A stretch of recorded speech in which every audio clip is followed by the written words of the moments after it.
Welcome to IFA 2018 here in Berlin. I'm David and I'm here with Direct Mobiles to bring you the best phones here at this colossal event.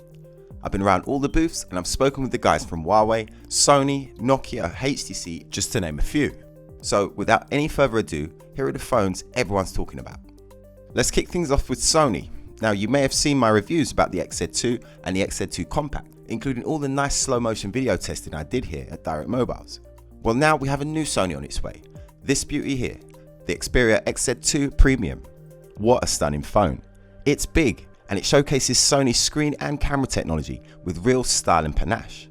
Some people say it's overkill having a 4K screen, but we say don't knock it till you've tried it. Seriously though, I can't imagine anyone watching content back on this phone and not being blown away.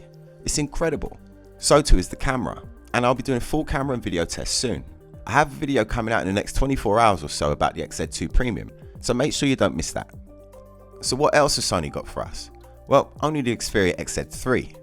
Yes, that's right, we get our first ever glimpse today of this beautiful new phone, which, it has to be said, looks pretty much identical to the XZ2.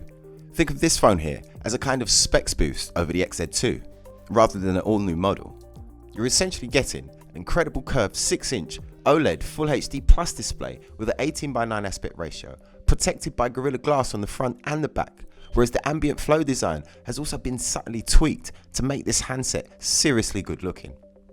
Full reviews of both of these devices are on the way, so hit subscribe and the notification bell. It costs you nothing and you'll be kept informed of the latest content from us. Moving over to Huawei, as it wasn't so long ago that they dazzled us with the P20 series, of which I have to say, the P20 Pro is probably one of my favourite phones of the year. In fact, they're all good, come to think of it. So what has Huawei got for us that's new here at IFA? Well, a few things. First of all, they showed off a selection of new colours for the P20 Pro, but not just colours, textures as well. The P20 Pro will soon be available with black leather and tan leather variants, the tan having gold coloured trim around the outside. But there was also two new colour gradients, Morpho Aurora and Pearl White. When creating these new colours, Huawei turned to nature for inspiration. The Morpho Aurora was inspired by the Morpho Butterfly, while the Pearl White exudes the same elegance and iridescence of mother of pearl. During the Huawei press briefing, they also announced and gave details of the Kirin 980, the world's first commercial 7nm system on chip. Huawei CEO Richard Yu said that the 980 will have the best-in-class performance, efficiency, connectivity features, and feature dual NPU AI processing power. This chip will feature in the next wave of flagship phones coming from the company, the Mate 20 and the Mate 20 Pro.